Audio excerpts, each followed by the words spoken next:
Hello lovelies.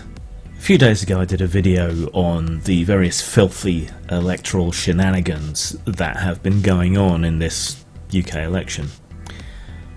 But it's hard to keep up. There is a lot of fuckery going on and it's really hard to keep track of. Now, last night, Channel 4, which is the fourth of our terrestrial channels, our legacy channels, held what was supposed to be a leaders' debate on the climate issue, so a specialised presidential debate equivalent, if you will, for my American viewers. Now, two of the party leaders who were invited, Nigel Farage and Boris Johnson, didn't show up. Everyone else did. Everyone else sent their leaders to have this debate, which they had. You know, whether you think debates are a good thing or not, that's up to you. The two leaders who didn't show up were replaced by blocks of ice. Bit of a stunt, but better than empty chairing them, I think, and the slow drip, drip, drip as they began to melt certainly made an important message, I think. Now, the Conservative Party did send Michael Gove. He's not the leader of the Conservative Party. So, quite why they would send him, I don't know. I guess he was Environment Secretary for all the good that he did while he was that. And he wasn't allowed onto the debate because it was a debate for leaders, and they knew that, and Bojo should have taken the time out of his oh-so-busy schedule waffling and having his hair tousled to be at it. It seems to be the Conservative strategy is basically to promise nothing and try and stay out of the limelight for some reason. It seems to be working for them, so who am I to judge? If we look back just a little way, when Corbyn went on the Andrew Neil show. Now, Neil is an extremely biased journalist, pro-Brexit, fierce interviewer, perhaps in only the way that Jeremy Paxman has otherwise been. And Corbyn agreed to appear on the basis that Boris Johnson had also agreed to appear and be interviewed someone else. The Conservative Party is avoiding that now, and Boris Johnson is not scheduled currently to appear on the Andrew Neil show.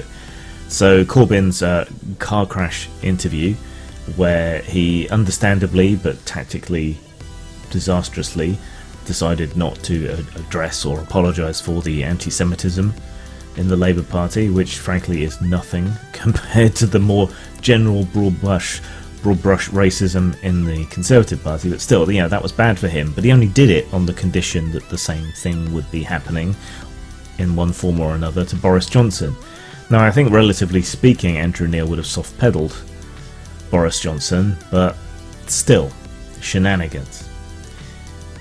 Now, the response of the Conservatives, who are in government, let me remind you, to this Channel 4 problem, has been to threaten them. To say that basically if they do get back into power, they will reinforce various strictures, defund certain aspects of Channel 4, more on this in a minute. Basically, you did a mean thing to us, so if we get back into power, we're going to use our governmental power to dick you over. This is obviously a problem. Now, Channel 4 is funded by advertising, but it does also have a public service remit, and so the government has a certain amount of sway and say in what they do. So that is a big problem. That does indicate an abuse of power by the potential party of government over one of our broadcasters, over the media, over their freedom of speech, if you will. And this also, I think, plays into why a lot of people, particularly on the Remain side, feel that the BBC has been treating the Brexiteers, treating the Conservative Party in particular, quite softly. If you go back to the previous Labour years, they also tended to be a little bit soft on the government then. Basically, it's not party politics exactly, but they're quite soft on whoever happens to be in power. and they have been rather soft on Brexit, not asking the right questions, and there are plenty of accusations of bias with some meat on their bones, with things like UKIP or Brexit Party activists appearing repeatedly and repeatedly and repeatedly in question time audiences, and bias there. Andrew Neil, again, is a problem there. So if you ask yourself why, unless you're completely blind to what's actually going on, if you ask yourself why are they being so soft on Brexit, why are they being so soft on the Conservative Party, why is Laura Kunsberg acting more like a North Korean news broadcaster than anything else, I think what they're doing or threatening to do to Channel 4 is really your answer. The BBC is much more closely tied to the government via the licence fee and its charter, even than Channel 4 is. And that charter that's supposed to guarantee their independence has been being eroded for many years. So more and more the government has the opportunity to dick with the BBC, even more than they can or would with Channel 4. To me, this would seem to reinforce the need for the TV licence and for the charters that govern the partially public broadcasters. We need to reinforce those, not get rid of them. A lot of people seem to think that the licence fee is some kind of affront to their dignity or something, whereas when properly applied with a strong independent charter, it's what makes, or used to make, the BBC the preeminent news broadcaster, because their independence was guaranteed from both governmental and corporate or financial interests, because they got their money via the licence fee. So they were beholden only, technically, to the people, not to anything else. If we remove that licence fee, then they become entirely beholden to private interests. If we allow the charters to continue to be eroded, if we allow government to continue to threaten our broadcasters, whether it's Channel 4, whether it's the BBC or whoever else it might be, then we have our own problem. People complain that the BBC is some sort of dictatorial mouthpiece of the government. Well, it isn't, or it shouldn't be, but it's going to increasingly become that way, and in particular if we get rid of the licence fee. Attacking the licence fee is just playing into the hands of the enemy and inviting more corruption, not less.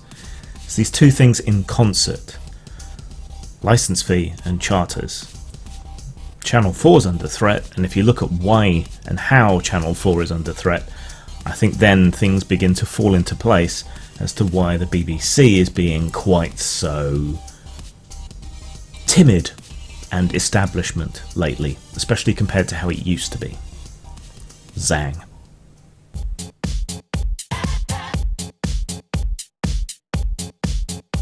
Little something for the ladies. Now, I'm also available on alternative social media, on MeWe, James Desborough, all one word, on Minds, Grimachu. I'm no longer on Gab. I've deleted my account because it's even more exhausting than Twitter. Oi. Pulp Nova is a collection of short stories in the old pulp style but with a modern twist. You should find something here you like, from western to mythos horror to science fiction.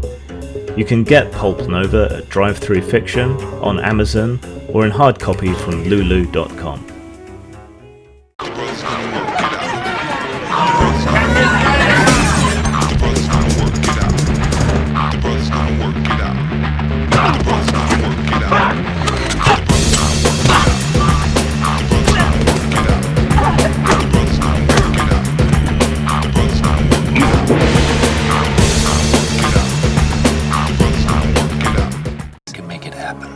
You anything you want. You just have to talk to me. Talk to me. Talk to me. Talk to me.